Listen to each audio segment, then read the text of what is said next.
یا ایھا الذین آمنوا اتقوا اللہ وابتغوا الیہ الوسیلۃ وجاہدوا فی سبیل اللہ لعلکم تفلحون، اہل ایمان اللہ کا تقوی اختیار کرو اور اس کی جناب میں اس کا قرب تلاش کرو۔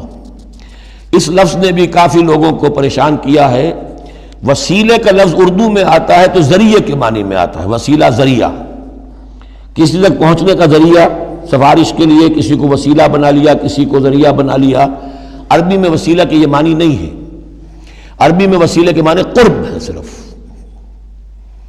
بدقسمتی سے بعض تو الفاظ ایسے ہیں کہ جو عربی میں ان کا مفہوم بالکل کچھ اور ہے، اردو میں کچھ اور ہے۔ بعض ایسے ہیں کہ کچھ تھوڑا تھوڑا فرق ہے، جیسے ذلیل کا لفظ ہے، عربی میں اس کے معنی ہے صرف کمزور، اردو میں اس کے معنی ہے کمینے کے۔ زمین و آسمان کا فرق آ گیا۔ جیسے کہ ہم پڑھ آئے ہیں وَلَقَدْ نَصَرَكُمُ اللَّهُ بِبَدْرٍ وَأَنْتُمْ أَذِلَّةٌ، اے مسلمانوں یاد کرو اللہ نے تمہاری مدد کی تھی بدر میں جبکہ تم بہت کمزور تھے۔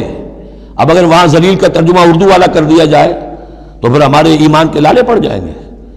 اسی طریقے سے عربی میں جہل کے معنی جو ہے وہ جذباتی ہونا ہے، ان پڑھ ہونا نہیں۔ پڑھے لکھے جاہل ہو سکتے ہیں، جذباتی ہیں، اکھنڈ ہیں، اکھڑ مزاج کے لوگ ہیں، وہ غیر عالم کو جاہل نہیں کہتے، لیکن اردو میں جاہل کہتے ہیں جو ان پڑھ ہو۔ اسی طریقے سے یہ لفظ وسیلہ ہے، اس کا جو اصل مفہوم ہے قرب۔ اہل ایمان اللہ کا تقوی اختیار کرو، نمبر ایک۔ وابتغوا الیہ الوسیلہ، نہیں آگے بڑھو، اس کا قرب تلاش کرو، تقرب، اس سے نزدیک ہو جاؤ، قریب سے قریب ہو جاؤ۔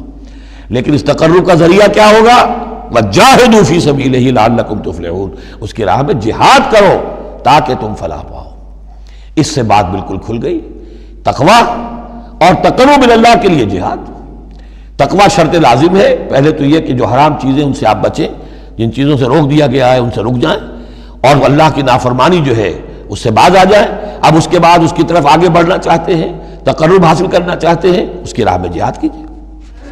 ان الذین کفروا لو ان لهم ما فی الارض جمیعا ومثلہ معہ، لیکن وہ لوگ جنہوں نے کفر کیا اگر ان کے پاس ہوتی وہ ساری دولت کی جو زمین میں ہے کل کی کل، اور اتنی ہی اور بھی ہوتی، لیفتدوا بہ من عذاب یوم القیامہ، کہ وہ اس کے ذریعے سے فدیہ دے کر چھوٹ سکے قیامت کے دن کے عذاب سے، ما تقبل منہم، وہ ان سے ہرگز قبول نہیں کی جائے گی۔ یہ بھی تعلیق بالمحال ہے، نہ ایسا ہوگا نہ ممکن ہے، لیکن یہ کہ آخری درجے میں اس کو بیان کر دینا کہ اگر اتنی دولت بھی ہو تب بھی اللہ کیا وہ فدیہ جو ہے قبول نہیں ہوگا۔ وَلَهُمْ عَذَابٌ أَلِيمٌ، اور ان کے لیے تو دردناک عذاب ہے۔ يُرِيدُونَ أَن يَخْرُجُوا مِنَ النَّارِ وَمَا هُمْ بِخَارِجِينَ مِنْهَا، وہ چاہیں گے کہ آگ سے کس طرح نکلیں لیکن نکل نہیں پائیں گے۔